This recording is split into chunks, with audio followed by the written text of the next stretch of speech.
up, guys? Time to show off a new build. This is a new Kraken 2.1 build, and hopefully you like it. So, did a couple things different on this one than I normally do. I went back and grabbed a band that I had not used in a while, and Tuan made me some really nice suede leathers that I just had not used. Kraken engraved on this one, or Kraken branded. But this is a nice green suede. So I went back and tried to find a bezel insert that went well with that, and found one of my diver style that is resin filled. So I don't know if you can quite tell that, but with the resin filled, you're going to get that reflection band in there, and you're going to get different tones of green. And all it is it's just reflecting a little bit differently. But one of those greens reflects nicely to match this suede leather. Now, Tuan usually makes his leathers a little bit shorter than I like. So I went ahead and so I'm building off of this band and off of this bezel insert.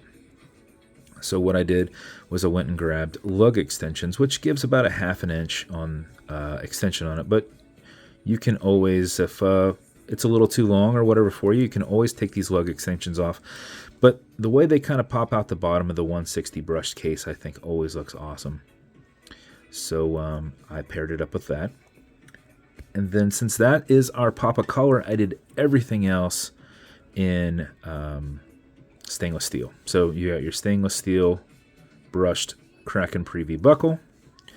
You've got your Kraken engraved crown, your milled Kraken engraved caseback. And then for a little bit of a difference on this, instead of a brushed bezel, I did a polished shark tooth. Because if you look at the dial, you've got a silver sunburst with silver handset. A nice shiny silver Kraken in there. So I thought all that kind of went nicely together. So keeps your eyes focused on there. And obviously I did a green lollipop seconds hand, and that green almost matched perfectly. But it's far enough away that you can't quite tell. It's not the exact green. It is more of a hunter green than it is a drab green. Well, not that these are necessarily drab green, but it is would be a little bit brighter on the spectrum, which you almost can't tell unless you get the right angle, that the green is just a little bit lighter of a green. But I think this thing came out pretty freaking awesome. So bezel on this will turn left, it'll turn right. It is a tension ring bezel. The accents on this are raised. This is a 2.1, so the 2.0s are the lasered out backside aluminum ones. The 2.1s are the actual inserts that are made that we adhere to the dial. Automatic mechanical, you've got a rotor in the back that moves around as you move around. You just can't see it with this style case back on here.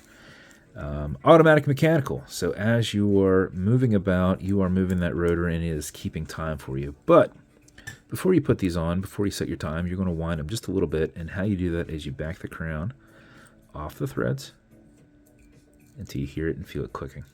At that point, you can wind. And a wind is clockwise, and it is away from you. It is going this way. Going back towards you doesn't do anything. Okay, Google, skip. But you can wind it a lot faster going back and forth. So if you do this for 4 or 5 seconds before you put it on, that mixed with your rotor movement will keep your time throughout the day. If you do it for another 4 or 5 seconds, you will max out your 31-hour power reserve on it. You cannot overwind it, so don't worry about that. It has a slipping mainspring. So once it gets its full power, it is just diverting any additional input. When you're happy with your winding, you're going to pull it to the one and only click, and you can now set your time. It does not have a hacking movement, so it's going to keep going on you. It lets you do a jump back on it. It has an anti-shock movement in there too, so sometimes when you go back, that pinion is kind of matched with that, so it will give a little kickback, and you notice it picks right back up. So it does have a wobble crown, which deflects lateral pressure from going into the stem and into the movement, and also doesn't put any adverse pressure on your keyless works.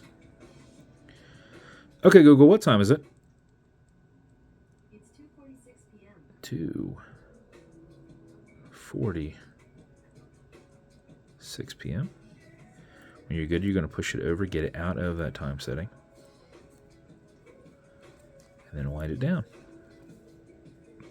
And that is the build. The bezel insert on this is pretty awesome. I like it a lot. There's a good look at it. Sun's right in my eyes and right over my right shoulder, so good reflection on there. As with every build, you're going to get matching beads. The wife has these really cool clear beads that have green in them that match really nicely. And then some nice, I don't remember if this is tiger eye, but that brown goes nicely with this little pop of color on your band. And some just standard silver ones.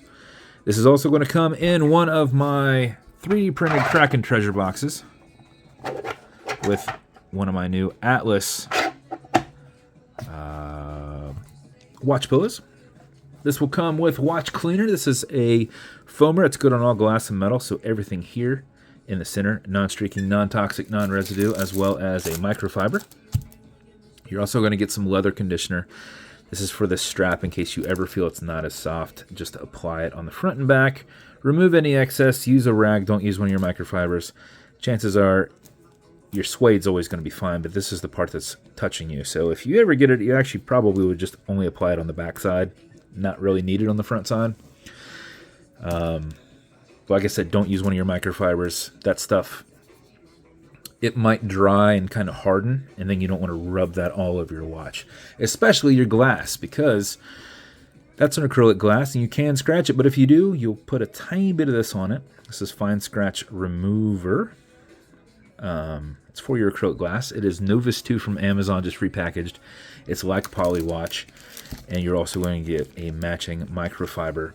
So if you get a scratch, it's up and down. Just go left and right, hazing that scratch, buff it, and then remove it and see if the scratch is still there. If it is, wait a little bit, let that solidify, and then revisit it. You're just rebuilding back up the area that was kind of removed in that. If it's a deep gouge, you're going to have to reach out to me.